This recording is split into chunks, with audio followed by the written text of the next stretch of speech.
Yeah, Topper, I'm on Buckystown Pike here in Frederick, and it just blew through.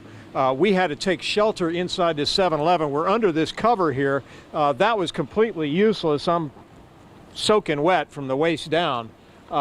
We were standing under a cover, and the wind was blowing sideways. I don't want to exaggerate, Topper, but I'd say 50, 60 miles an hour minimum, and probably harder than that as it blew through here. People have gotten themselves off the road. It was just very, very, very rough for about a 15-minute period. Now we've got lightning and thunder around us, but the rain has lightened up and the heavy wind has also lightened up.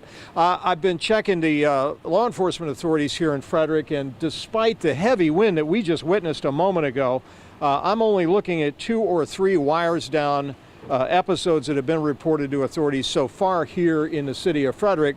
But I could anticipate there's certainly going to be more than that as this continues to unfold this afternoon. Right now, we have sort of moderate to light rain coming down after this very first line pushed through. And it was straight line winds and really, really hard winds. So if you haven't been hit by this storm yet and you're looking at the skies darkening up, if you witness what we witness, it's definitely going to get your attention as it's approaching you. It hit here in the Frederick area before it's going to be hitting a lot of other sections along 270 and into the Maryland suburbs outside D.C. So people are beginning to move again. The traffic lights survive being wagged around in the wind, and folks are trying to get in now.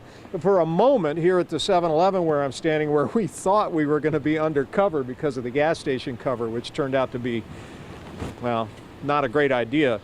For a moment here at the 7-Eleven, they literally had to lock the doors to keep the wind from grabbing the door and ripping it off the front of the building. So the doors were literally locked, and we were all inside waiting for this to blow over until we knew exactly what we were dealing with.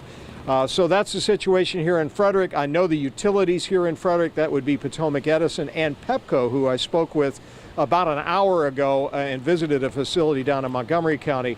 They are prepared with crews from outside the region that have already pre-staged here.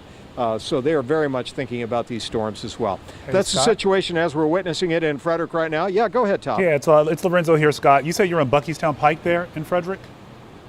Yeah, Buckystown Pike and Grove Road commercial area, kind of near the Walmart and all that kind of stuff. So what were people telling you when you said a bunch of y'all just sort of pulled over and ran into this 7-Eleven? What were the people inside telling you at that moment?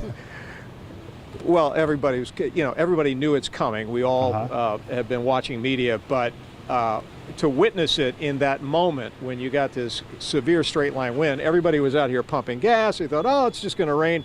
Everybody ran to get into the store. And then once we get into the store, as the door is opening and closing, the wind's grabbing the door and trying to rip it off the front of the building. Wow. So the poor 7-Eleven guys in here trying to hold the door, and people are trying to get in and, fleeing back to their cars, etc. So suffice it to say, it was real rough. It lasted about 10 minutes. It's lightening up now. Hopefully the first wave is through and it's gone in this area. All right. Thank you, Scott. You stay safe out there.